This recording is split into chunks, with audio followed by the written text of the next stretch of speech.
Hey, David Blake from Down Under. How are you? Very good. How are you? I am well. I wanted to talk today. I'm getting a lot of questions about bunkers during COVID. There's a lot going on. We're so lucky that we get to play golf, and golf is naturally a socially distanced activity. So it's great. We get to play. They've got some issues with flag sticks, and most clubs have worked that out, and you know what the policies are on that. But when it comes to the bunkers, people aren't quite understanding what the scoop is on the bunkers because there's typically no rake there. So the USGA has some suggestions or parameters, and they're based on model local rules.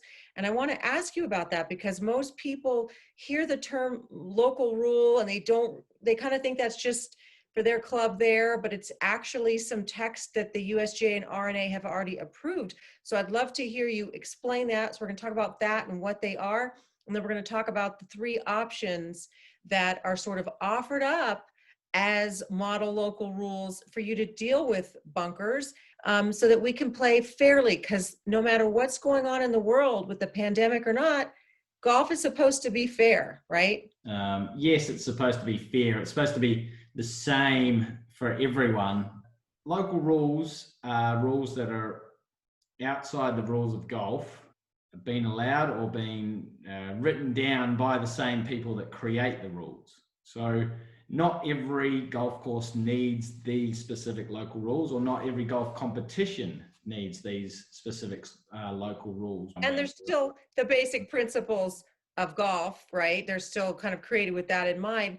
These model local rules exist so that, again, so you can have consistency. Right now in this COVID situation, there's a lot of ambiguity.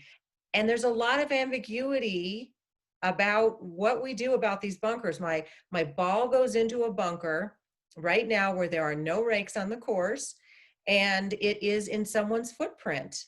And the person would have normally cared for that and raked it, but right now there's no rakes. So what do I do? What are my options? What local rules could have been adopted at the course I'm playing? I know there's three options, right? For a bunker, again, the USGA and the RNA came out with some COVID local rules to handle the situation, because basically you're not allowed to handle anything when you're playing on the golf course, and you can do so. You can play golf without basically touching anything else that anyone has touched. So with the options for bunkers, if you want to take the rakes away so you don't touch them, yes, there's now going to be crappy lies, and people will complain. It's up to the committee to determine what they want at that golf course. So there are a lot of options, but you've still got to be sticking with the basis of what the rules of golf would allow. Okay, so with preferred lies, which a number of clubs have adopted this preferred lies option. So with preferred lies, it's a place and not a drop, right? So preferred lies is like winter rules that a lot of people see during the winter, during a storm, right? And a lot of people love that because they get to lift, clean, and place. So let's just talk about it as it relates to the bunker during COVID preferred lies. Preferred lies is an E3 local rule, and it's Yes. just basically you're taking the bunker and you're making it general area now. The committee is saying all the bunkers on the golf course, because of COVID, no rakes, we're making them general areas. If your ball is in there, you can prefer your lie. So you don't have to mark it, but it's a good idea to. You're not going to get penalised if you don't. So the committee makes the determination. They can decide if it's 1 club length or 2 club lengths or 6 inches, but say it's 6 inches, okay? Because that's about a hand span. And so you can then clean it, place it back in that preferred lie, and continue play. And that's inside that bunker, and that's free, and you get to place it wherever you want. And that is actually when you're in a footprint, right?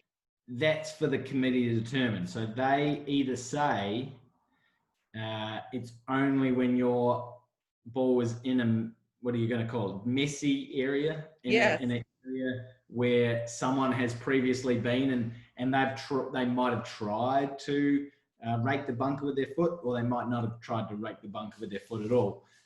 So if you're in that area, then you get to place. They could say that, or they could just say the whole bunker. It doesn't matter if your ball is embedded in the sand. It doesn't matter if you're on a perfect flat lie. You get to prefer it. And personally, I would say I'd go with that one, just because what is a messy area? That's pretty hard to determine. But again, it's not my decision. It's the person running the competition or the group of people running the competition to make that decision. Okay, so that is preferred lies, and that is a place. And then you have two options under the ground under repair GUR. One of them is to stay in the bunker, and one of them is coming out of the bunker. So, and they're both a drop.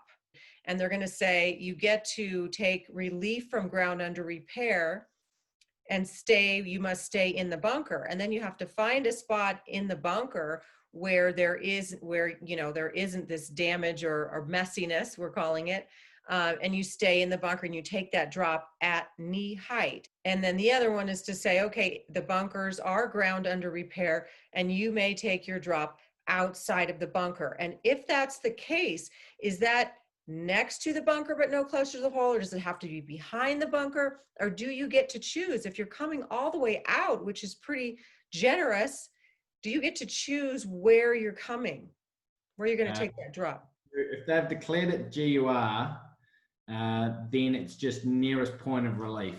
So you just go to your nearest point of relief and you've got your one club length and relief area in which to drop for free. Okay, thanks for watching, everybody. Bye, Blakey. Yeah, Marcella.